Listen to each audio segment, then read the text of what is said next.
ओ मुझी बेवस दिल छो थी दाहूं करी, मुझी मजबूर दिल छो थी दाहूं करी, तुझी दाह न बुधा तो बेदरे दुपिरी, अग्या मोहब्बत वारा व्या मानू मरी, मुझी बेवस दिल छो थी दाहूं करी, ओ मुझी मजबूर दिल छो थी दाहूं करी।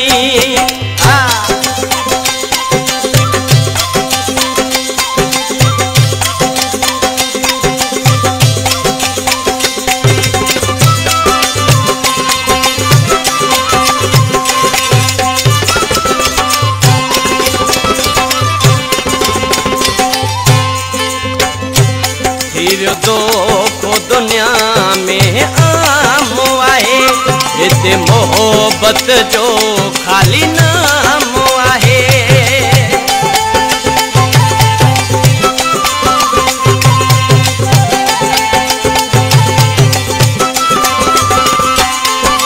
दो को दुनिया में आम आहे, हिते मोहब्बत जो खाली नाम आहे।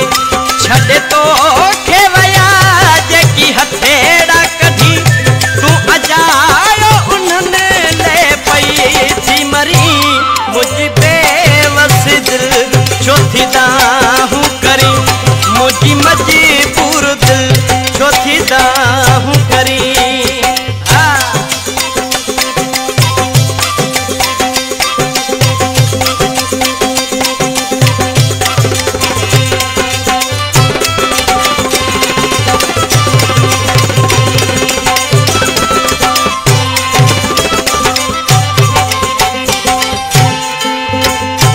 हिते हर को सुखन जो साथी आहे, दुखे वक्त में केर कंजो नाहे।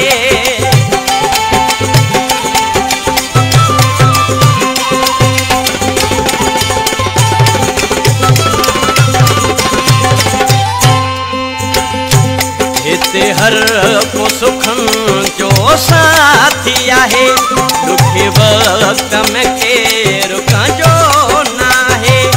आज़माए ॾिठो थई पान हिते, वो बबूरन खां पई बेर घुरी, मुझी मजबूर दिल छो थी दाहूं करी, मुझी बेवस दिल छो थी दाहूं करी।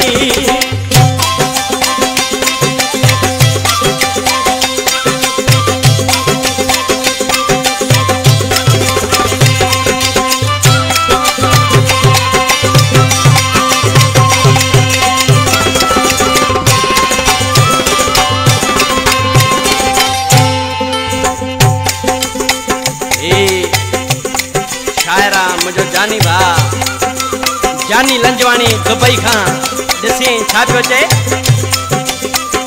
ओ लंजवानी जानी चवे करे तूं सब्र, बेवफा खे एॾो याद न कर।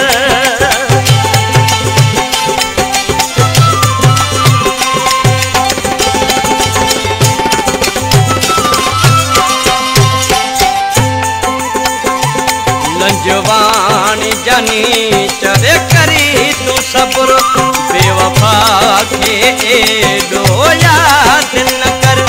मुझे रोवण ते हू रहम करे, ईंदो कोन कॾहिं वापसि हू वरी, मुझी बेवस दिल छो थी दाहूं करी, ओ मुझी मजबूर दिल छो थी दाहूं करी, तुझी दाह न बुधा तो बेदरे दुपिरी, अग्या मोहब्बत वारा व्या मानू मरी, मुझी बेवस दिल छो थी दाहूं करी, ओ मुझी